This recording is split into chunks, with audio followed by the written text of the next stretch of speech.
Max Harland had never considered himself lucky. A physicist with an affinity for sarcasm and a talent for botching even the simplest of tasks, he found himself at a local cafe, confidently attempting to explain time travel to a barista who looked more interested in scrolling through social media than listening to the latest breakthrough in quantum physics. "Look," Max said, waving his hands dramatically, nearly knocking over a precariously stacked pile of napkins. "Imagine you could jump back to any moment in time. I mean, who wouldn't want to relive their best day? Or, say, avoid that truly embarrassing haircut from 2009? The barista, a skeptical young woman named Mia, raised an eyebrow. "So you're telling me I could just, go back and not spill coffee on myself?" "Exactly. But, then why haven't you?" she interrupted, a smirk dancing on her lips. "Because," Max said, pausing for effect as he reached for his coffee cup, "I haven't figured out how to time travel without spilling coffee all over my notes."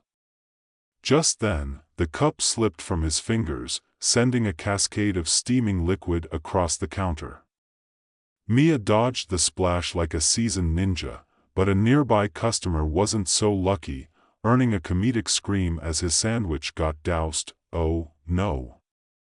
My turkey club," he wailed, looking up at Max with a mix of disbelief and horror. Max turned crimson. That was an experiment in temporal physics," he exclaimed, attempting to salvage the situation. "I'll just time travel and fix it." Mia rolled her eyes. "Yeah, right. Good luck with that, Einstein." His cheeks still burning, Max mumbled an apology and dashed out of the cafe, determined to make it to the lab before they decided to initiate the time travel experiment without him. His heart raced with excitement, though his mind was still echoing the Turkey Club's tragic fate. Arriving at the lab, he was greeted by his quirky team, a motley crew of scientists who thrived on chaos and caffeine. "Max! You're late," shouted Dr. Clara Bell, the brilliant but scatterbrained lead researcher. Her glasses were askew, and her hair stood on end like she'd just exited a wind tunnel. "Sorry. I had a coffee mishap," he said sheepishly, trying to shake off the humiliation. As they gathered around the shimmering time machine, an odd contraption resembling a giant toaster with wires and blinking lights, Clara adjusted her glasses, grinning with wild enthusiasm. "All right, everyone, let's do this. In 3, 2, 1. With a flick of a switch, the machine whirred to life, emitting a high-pitched whine that rattled the windows. Max barely had time to register the chaotic sequence of flashing lights before he felt a jolt that lifted him off his feet. The world spun around him, and then, wham! He crashed onto a familiar patch of grass. Sitting up, dazed and confused, Max looked around. "Did it work?" he muttered, brushing dirt off his lab coat. April 15, 2023. The exact date was etched in his mind, but a glance at his watch revealed it was precisely 2 p.m. A chill ran down his spine as the realization hit him: he was stuck. No matter how hard he tried, he could not escape this moment. The same people walked by, engaging in the same conversations, laughter echoing through the air like an eerie symphony. Max blinked, his mind racing. "What the?" he exclaimed, scrambling to his feet. "This can't be happening." With each hour that passed, everything played out in a loop, and he became a spectator of his own life. The same woman strolled by with her dog, the same couple argued over where to eat, and every time the clock struck 2, it felt as if he had stepped into some bizarre time-bending sitcom. "Okay, Max, think," he muttered to himself, pacing in circles. "You're a physicist. You can figure this out." He pulled out a notepad, scribbling down theories on time loops and alternate realities, but each idea crumbled under the weight of absurdity. Determined to break the cycle, he approached a conspiracy theorist named Linda, who was convinced that the town was a government experiment. "You have to help me," he exclaimed, waving his arms. "I'm stuck in a time loop." "Time loop? Ha! That's what they want you to think," she shouted back, her eyes glinting with fervor. "They're using it to control us, man. I bet they're using microwaves to alter our brainwaves." Max couldn't help but chuckle. Microwaves? Really? What about the coffee machines? They're the real threat here. Exactly. "It's all connected," she said, completely serious, which only made Max laugh harder. He found himself entangled in her wild theories, yet every ridiculous claim somehow led him closer to the truth of his situation. Days morphed into weeks as he tried every outlandish method to escape, playing with the fabric of reality, attempting to sabotage non-existent machines, and concocting plans that were destined to fail. Every time he thought he had it figured out, the universe threw a banana peel his way, sending him crashing down in comic fashion. Then one day, while pondering the physics of chaos theory, he met Mr. Whiskers, a fluffy orange cat that strolled up to him as if it owned the place. "You're stuck in a loop, aren't you?" the cat said, looking at him with knowing green eyes. Did you just?" Max stammered, glancing around to see if he was hallucinating. "You can talk." "Of course. I'm a guardian of time," Mr. Whiskers replied nonchalantly, licking a paw. "But you humans have a way of complicating things." Max gaped. "All right, Mr. Whiskers, tell me how to get out of this mess."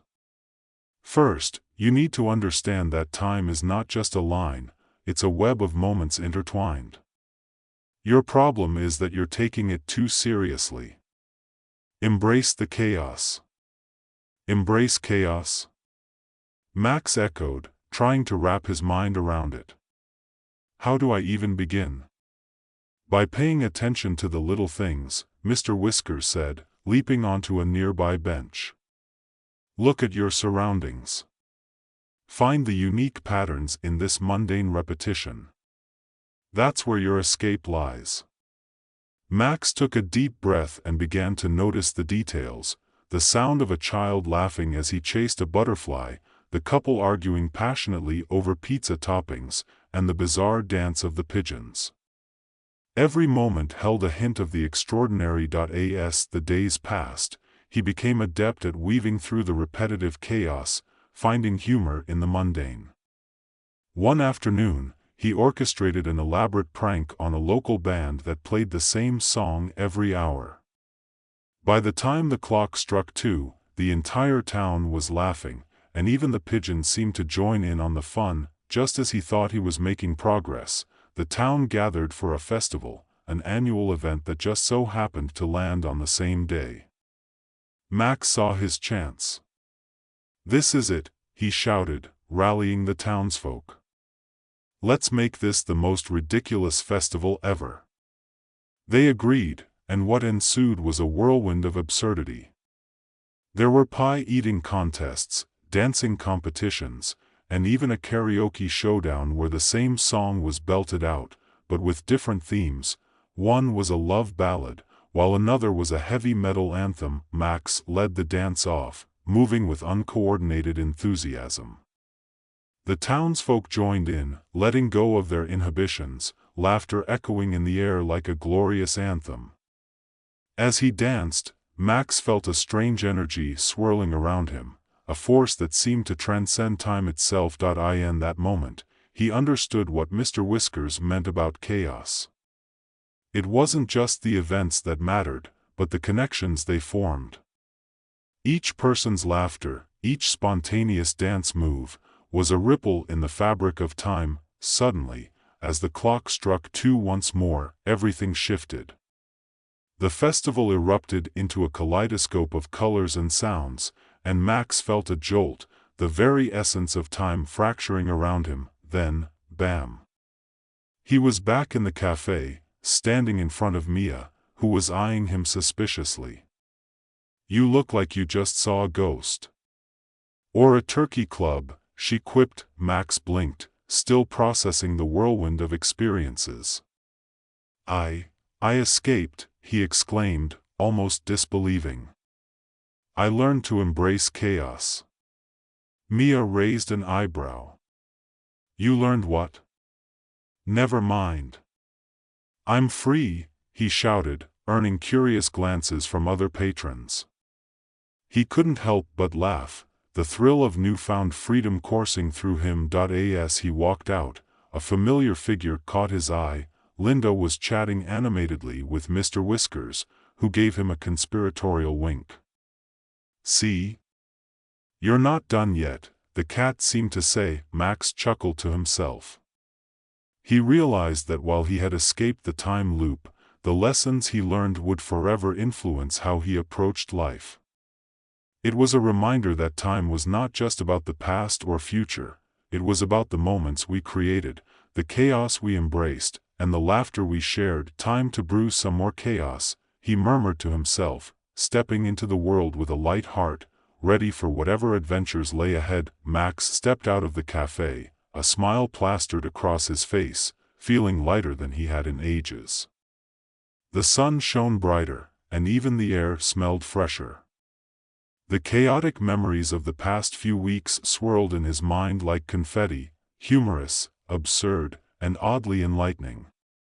Each moment had become a thread in the rich tapestry of his existence, and he reveled in the thought of what was to come. As he walked down the street, he couldn't help but glance at the familiar sights that had once felt so mundane.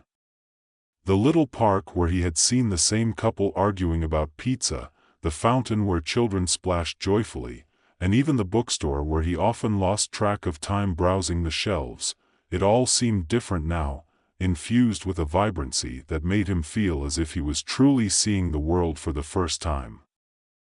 He decided to visit Clara, eager to share his experiences. After all, it was her wild experiment that had inadvertently launched him into this unexpected adventure.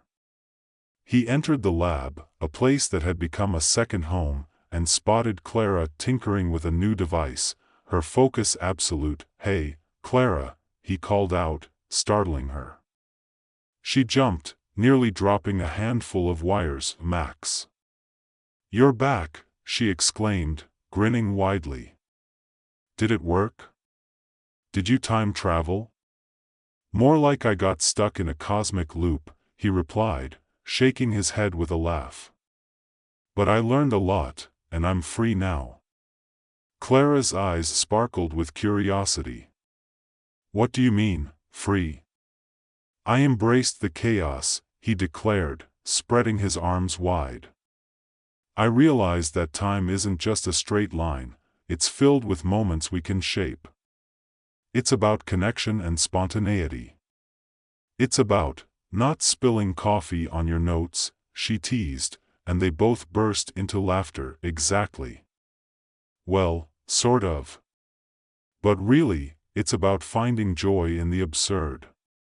Like that time you almost blew up the lab with the particle accelerator." "Hey, that was one time."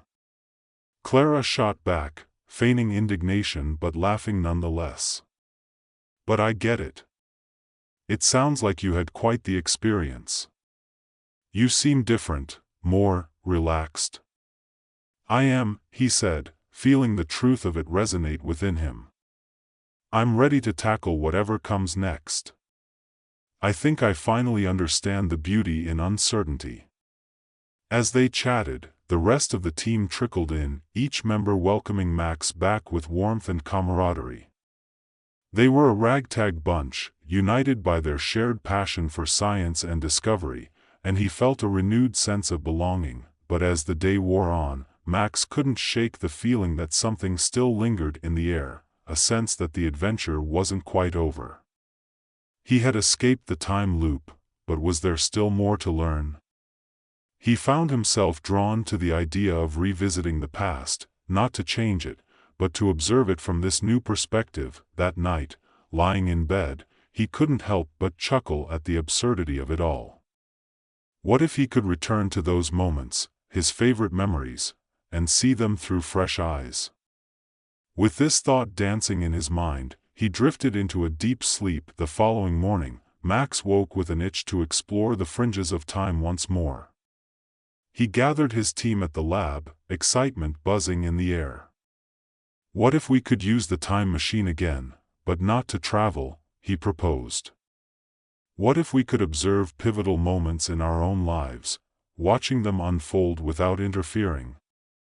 The group exchanged glances, intrigued. "That's actually brilliant," Clara said slowly, her mind already racing with possibilities. "We could set it to record our past experiences, like a cosmic highlight reel." "Exactly. We could learn from our past selves, figure out what worked, what didn't, and embrace those moments fully."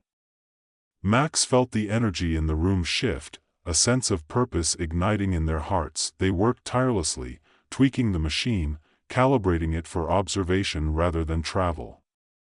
Max felt a thrill of anticipation as they prepared to begin. Finally, the moment arrived.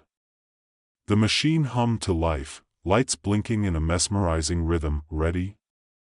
Clara asked, her eyes sparkling with excitement. "Let's do this." Max replied, heart pounding. As the machine whirred, the familiar sensation of being pulled through time enveloped him. Unlike before, there was no jarring motion, just a gentle tugging, a sensation of floating through memories. Scenes began to unfurl before him, vibrant and alive. The first memory that materialized was from his college graduation. Max stood on stage, an awkward grin plastered on his face as he received his diploma. He could hear the cheers of his family and friends, feel the warmth of the sun on his skin, the thrill of accomplishment flooding through him. But it was also a moment filled with doubt. He remembered the fear of stepping into the unknown, unsure of what lay ahead.